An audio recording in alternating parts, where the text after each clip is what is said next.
Hey everyone, it's me Tim, and today I'm doing part 2 of my Q&A video. A couple weeks ago I asked you guys if you had any questions for me. I got a ton of awesome questions, so I had to do 2 parts. If you missed part 1, I'll link to that right here.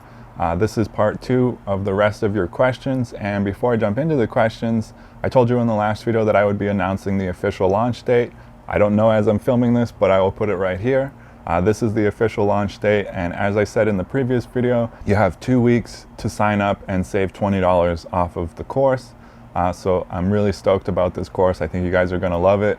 It's a basic how to diagnose and understand your motorcycle better and how it's supposed to work, diagnosing some common issues, demystifying electrical systems, engine systems, all things like that. I'm really excited about it. If you're an expert mechanic, you're probably not going to get a ton of good information from this course. This is really more if you're just getting started with your mechanical journey of motorcycles, or if you just want to have a better understanding of how your motorcycle works, then this course is for you. Anyways, let's jump into the questions. First question comes from IRL Trolls. I know you're a bit of an introvert and enjoy being alone in the wilderness, but what's your favorite major city to pass through and hang out when you're feeling sociable? There's a number of pretty cool cities that I found in the United States. New Orleans, for one. I really enjoy New Orleans. I think that's such a cool, unique town or city, I guess. I did like a ghost tour there in the French Quarter with like the gas lamp lights, and it's just such a cool, creepy kind of vibe. I mean, it's a fun city, and it's very unique. I also really like Santa Fe, which I don't know if I would call that a city, but I really do like it there, and maybe it's just kind of like a big town, but a lot of cool stuff going on there. Meow Wolf is there. If you guys aren't familiar with that, you should definitely put that on your bucket list. It's a really cool art installation, interactive, kind of like move through this world that's just like dreamscape. I mean, it's really bizarre, really cool stuff. Okay, next question. Justin Quinton 8653 said, camping gear variances by season, your recommendations. So I've been pretty happy with my camping gear, and I do camp throughout the year in Arizona. I did some winter camping this year. Basically, my strategy for that is I just take an extra sleeping bag, because my sleeping bag that I use regularly is only good down to like 30 degrees. So if I just bring an extra sleeping bag with me, I'm really pretty comfortable camping pretty low temperatures. So that's my only real recommendation. Nothing else in my gear really changes except maybe my clothes. Like I'm wearing thermals and maybe a couple extra layers. It's kind of hard in the winter because most of what you need really adds a lot of bulk to your setup. So it can be kind of an interesting dilemma where you kind of really have to pick and choose what you need to stay warm and what's like important for survival. There's a lot more at stake when you're packing for a camping trip in the winter. Next question, do you have any plans to travel outside the US? Well, for starters, I definitely do. I want to do a ton more traveling outside of the US. There's a lot of places I want to go see. As far as in the near future though, I am heading to Baja in the next couple of weeks. I really love Mexico. I think it's an amazing country. I've been to Mexico City, I've been to Tulum, I've been to Baja several times, and I've loved everything that I've seen. So I'm super stoked to be going back down to Baja this year and doing a bunch of camping down there, and I'm just really looking forward to it. And there will be videos from that trip, so keep an eye out for those. Next question, if you could ride anywhere in the world, would you drive up to North Cape, and in which country on this side of the pond? So he's saying over in Europe. I want to do a ton of exploring there. I really want to see Iceland. I also really want to see Switzerland and Germany and Italy and a bunch of other places over there. So to answer your question, kind of pretty much anywhere. If I threw a dart at a map, it's probably a place I want to go see. Next question from Steve Backman. Hi Tim, I live in Sonoma County, California and ride a Tiger 850 Sport.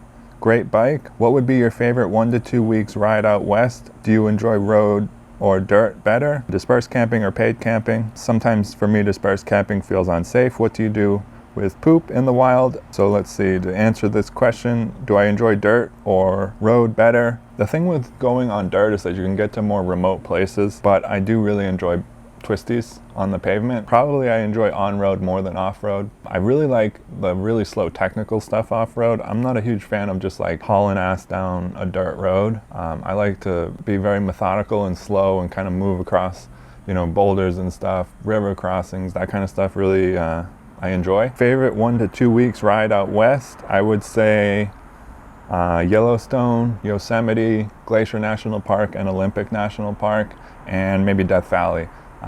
If you could figure a way to get to all of those or most of those in a 2-week period, that would be probably the best you could see in the West. Sometimes dispersed camping feels unsafe. I can totally understand that, especially when you're alone. It can be a little intimidating. If you're just getting started with camping alone, I would recommend going to a campground where there's other people, and you'll just feel a lot safer that way and kind of work up to dispersed camping. So that would be kind of my advice on that. And then as far as poop, I bury it. I try to actually camp where there's outhouses, even in dispersed camping. There's a lot of dispersed camping that does have outhouses, especially in Arizona. So I try to make sure that I have a bathroom or just plan it where, I'm at a gas station when it's time to go to the bathroom. But if I do have to go out in nature, I just bury it. I don't take it with me. But I do follow the leave no trace principles, and you could also pack out your toilet paper. That's not a bad idea to do that. And next question from Dave Chavez. He says, "Hey Tim, question. Do you think that meal planning and nutrition make for a better moto camping experience?" Yes, definitely. I haven't been getting too creative with my cooking lately. Last year I was working on a cookbook, so I was doing a lot more cooking. I think it definitely makes it better. It's a really fun part of motorcycle camping is cooking and getting creative with your food. It's challenging though, because you obviously can't bring anything that needs to stay cold. So you're kind of limited on what you can do, but it's really fun to get like a little creative with your cooking. So I definitely think it makes for a better camping experience. Next question from Ben. "How are you doing? I know you were battling some issues last year. Are you feeling better? And did you find that riding, camping alone helped or maybe hindered recovery?" Thank you for bringing this up. It has been a challenging couple of years. I'm finally coming back around in the last 6 months. And I've been posting regularly again and getting back into the swing of things. I had some really tough issues. I had to be hospitalized for a while for mental health issues, and it just really was not pretty. It's been a challenging couple of years since COVID. Not that it's related to COVID, but that's about the time that it started. I just kind of had a breakdown, and it really wasn't pretty. And really fortunate that my friend Bob, he lives with me in Arizona, or I live with him rather.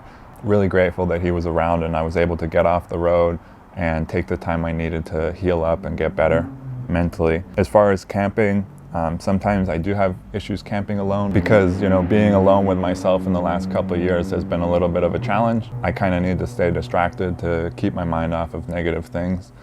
So that can be hard, camping alone and not having the distraction of conversation with somebody.